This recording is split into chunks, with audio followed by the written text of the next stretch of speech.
Next topic है बच्चों Bayes theorem. 15.6 exercise है, मोस्ट इंपॉर्टेंट एक्सरसाइज है। एग्जाम में 4 या फिर 6 मार्क्स के क्वेश्चन की 100% की गारंटी बेटा इसमें से। इवन देन आप जेई मेंस के एग्जाम में भी देखेंगे, NDA, air force, navy, technical group में देखेंगे, या फिर टीचर एलिजिबिलिटी टेस्ट जो होता है लेक्चरर के लिए उसमें देखेंगे, उस एग्ज़ाम में भी इस एक्सरसाइज से क्वेश्चन आते हैं 100%। ठीक है ना। मोस्ट इंपॉर्टेंट एक्सरसाइज है भाई ये बेस थ्योरम की। लॉ ऑफ टोटल प्रोबेबिलिटी वाला कंसेप्ट है, सेम टू सेम, केवल एक लाइन उससे ज़्यादा चलेंगे हम। जो प्रीवियस वीडियो में हमने कर लिया लॉ ऑफ टोटल प्रोबेबिलिटी, उससे केवल एक स्टेप आगे बढ़ेंगे। तो मैं इस क्वेश्चन को लॉ ऑफ टोटल प्रोबेबिलिटी का क्वेश्चन ही बना देता हूं, जो आपने अच्छी तरीके से जिसकी प्रैक्टिस कर चुके हैं आप। तो लॉ ऑफ टोटल प्रोबेबिलिटी के अकॉर्डिंग देखो, आपके पास 3 बैग हैं फिलहाल यहाँ पर, बैग फर्स्ट, बैग सेकंड और बैग थर्ड। तो 3 बैग में से आपने एक बैग सेलेक्ट करके और सेलेक्टेड बैग में से एक रेड बॉल की प्रोबेबिलिटी निकालनी है। सेलेक्टेड बैग से एक रेड बॉल की प्रोबेबिलिटी निकालनी है। अगर क्वेश्चन में ऐसा बोल दिया जाता कि इस बैग से रेड बॉल की प्रोबेबिलिटी निकालिए, तो आंसर आ जाता 4/11। इस बैग से रेड बॉल की प्रोबेबिलिटी निकालिए तो आंसर आ जाता 5/11। इस बैग से रेड बॉल की प्रोबेबिलिटी निकालो तो आंसर आ जाता 3/12। लेकिन ऐसा नहीं कहा गया इसमें बोला गया कि तीनों में से कोई एक बैग सेलेक्ट करके और सेलेक्टेड बैग से रेड बॉल के चांस निकालने आपने। तो भाई बच्चों, सबसे पहले E1, E2, E3 event late करेंगे हम। E1, E2, E3। E1 event है सेलेक्टिंग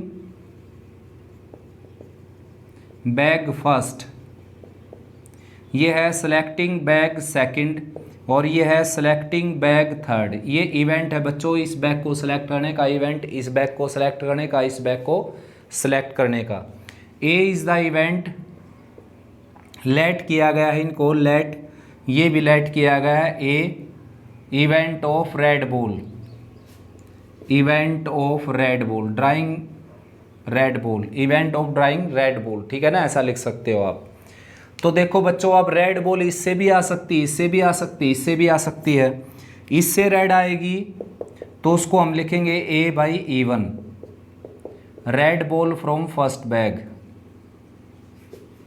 फ्रॉम फर्स्ट बैग। और A/E2 क्या आएगी, red ball from second bag. और A/E3 क्या हो जाएगी, यानी कि E3 सेलेक्ट किया गया, यानी कि तीसरा बैग सेलेक्ट किया, फिर उसमें से रेड बॉल निकाली, तो red ball from third bag. बिल्कुल वही language, same to same, law of total probability वाली। अब ओवरऑल उसने क्या पूछा आपसे, उसने पूछा कि ओवरऑल रेड बॉल आ जाए भाई, रेड बॉल की प्रोबेबिलिटी निकालिए। तो रेड बॉल के चांस हो गए बेटा, ये देखो ऐसा लिखेंगे हम, probability of E1 A/E1 plus probability of E2, probability of E2 A/E2 plus probability of E3, probability of E3 and A/E3। ठीक है ना, ये हो गए चांस। देखो ये है लॉ ऑफ टोटल प्रोबेबिलिटी का क्वेश्चन, यानी कि 3 बैग में से एक बैग सेलेक्ट करके उसमें से रेड के चांस निकालिए। तो ये आपका आंसर आ जाएगा, देखो P आ जाएगा आपका, प्रोबेबिलिटी ऑफ E1 की जगह आ जाएगा E1, यानी कि इस बैग को सेलेक्ट करने के चांस क्या हो गए 1/3। यहाँ लिख देता हूँ मैं, probability of E1, probability of E2, probability of E3, तीनों के तीनों क्या हो गए 1/3 1/3 1/3। जब तक कुछ और बात ना लिखी जाए। किसी और कंसेप्चुअल क्वेश्चन में और क्या लिख सकता है कि एक डाई थ्रो कर दी भाई, डाई के ऊपर 1 2 आ गया तो इसमें से बॉल निकाली जाएगी, 3 आ गया तो इसमें से बॉल निकाली जाएगी, अदरवाइज इसमें से बॉल निकाली जाएगी। तो फिर 1 2 आने के चांस हो गए 2/6, तो प्रोबेबिलिटी ऑफ E1 हो गया 2/6। 3 इसमें से आ जाए तो बॉल निकाली जाएगी, इसके चांस हो गए 1/6 और इसके हो गए 3/6। वो अलग क्वेश्चन है, यानी कि ऊपर कोई बात अगर लिखी जाए कि भाई तीनों बैग को कैसे सेलेक्ट करना है, वो अपनी कंडीशन के अकॉर्डिंग अगर सेलेक्ट करवाए तो फिर चांस उसकी कंडीशन के अकॉर्डिंग हो जाएंगे। अदरवाइज 3 बैग हैं तो तीनों के चांस हो गए 1/3 1/3 1/3। तो प्रोबेबिलिटी ऑफ E1 की जगह 1/3 आ जाएगा, और A/E1 यानी कि इसमें से रेड बॉल निकलने के चांस जो कि हैं 4/11। फिर उसके बाद प्लस का साइन, प्रोबेबिलिटी ऑफ E2 यानी कि इस बैग को सिलेक्ट करने के चांस कितने हैं 1/3, और इसमें से रेड बॉल आने के चांस कितने हो गए 3/12। फिर प्रोबेबिलिटी ऑफ E3 यानी कि इसमें इस बैग को सिलेक्ट करने के चांस कितने हैं आपके 1/3, और A/E3 यानी कि इसमें से रेड बॉल आने के चांस कितने हो गए 5/11। ये है भाई बच्चों। अब देखो बात क्या है, ये क्वेश्चन कंप्लीट हो गया लॉ ऑफ टोटल प्रोबेबिलिटी का। आगे आप कर सकते हो। इसमें फिर से मैं रिपीट कर देता हूँ क्या बात पूछी गई थी। इसमें बोला गया था कि 3 बैग में से एक बैग सेलेक्ट करके और सिलेक्टेड बैग से रेड बॉल आने के चांस निकालिए। अब बेस थ्योरम में आपसे क्या पूछा जाएगा कि 3 बैग में से एक बैग सिलेक्ट किया गया और सिलेक्टेड बैग में से एक बॉल निकाली गई, यानी कि 3 बैग में से एक बैग सिलेक्ट करके फिर उस सिलेक्टेड बैग से एक रेड बॉल निकाली गई। आप प्रोबेबिलिटी निकालिए कि वो रेड बॉल पहले बैग से आ जाए। प्रोबेबिलिटी निकालिए कि वो रेड बॉल पहले बैग से आ जाए या दूसरे बैग से आ जाए या तीसरे बैग से आ जाए, ऐसे पूछ सकता है। या फिर पहले दूसरे से आ जाए, दूसरे तीसरे से आ जाए, पहले तीसरे से आ जाए। ठीक है ना। तो अब आप ये कहेंगे कि भाई सिलेक्टेड बैग एक बैग रेड बॉल की प्रोबेबिलिटी पूछ ली और वो पूछ लिया कि पहले बैग से आ जाए, तो आंसर सीधा सीधा 4/11 हो गया। लेकिन ऐसा नहीं है, क्योंकि पहले हमने एक बैग सिलेक्ट करना है। सिलेक्टेड बैग में से एक रेड बॉल आ गई, फिर वो रेड बॉल किस बैग से आए, पहले बैग से आए, उसके चांस निकालने हैं। तो पहले बैग से आने के चांस कौन से हैं, देखो ये वाले हैं पहले बैग से आने के चांस। तो ये पोर्शन जो है ये अपर पार्ट में आ जाएगा, प्रोबेबिलिटी ऑफ E1 A/E1। ये है बच्चों लॉ ऑफ टोटल प्रोबेबिलिटी के आगे बेस थ्योरम। तो बेस थ्योरम में आपसे पूछा जाएगा कि रेड बॉल तो आ गई, वो बॉल पहले बैग से आए, ऐसे चांस निकालो। तो ये उसका आंसर हो जाएगा। और उसकी जो हेडिंग है यहाँ पर जो रिक्वायरमेंट हम लिखते हैं वो हो जाएगी E1/A। मतलब ए क्या था, रेड बॉल आने के चांस। तो रेड बॉल तो आ गई, पहले बैग से आए, ऐसा निकालना है। तो ये फार्मूला हो गया। अब इसमें ये आ जाएगा आपके सामने यहाँ पर 1/3 × 4/11, और यहाँ पर लिखा जाएगा प्रोबेबिलिटी ऑफ E1/A। मतलब रेड बॉल तो आ गई, वो बॉल किस बैग से आए, पहले बैग से। केवल एक स्टेप ज़्यादा करना है। आपसे पूछा जाएगा कि रेड बॉल तो आ गई, वो बॉल किस बैग से आए, पहले बैग से। तो पहले बैग से कहे तो पहले वाला पोर्शन ऊपर रख देना है। दूसरे बैग से बोलता है, दूसरे बैग वाला पोर्शन ऊपर रख देना है। तीसरे बैग से कहे तो ये पोर्शन ऊपर रख देना है। ऐसा बोल दिया जाए कि पहले या दूसरे से आ जाए, तो पहले या दूसरे का सम ऊपर रख देना है।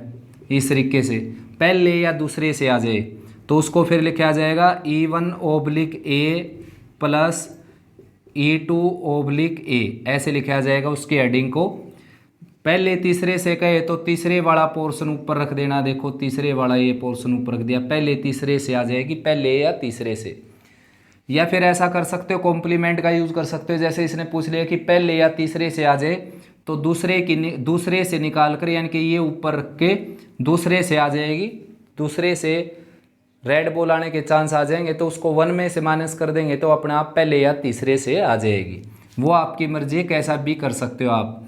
तो ये आपके सामने जो आंसर है ये है पहले बैग से रेड बॉल आने के चांस, जब 3 बैग में से एक बैग सिलेक्ट किया गया और रेड बॉल आ गई।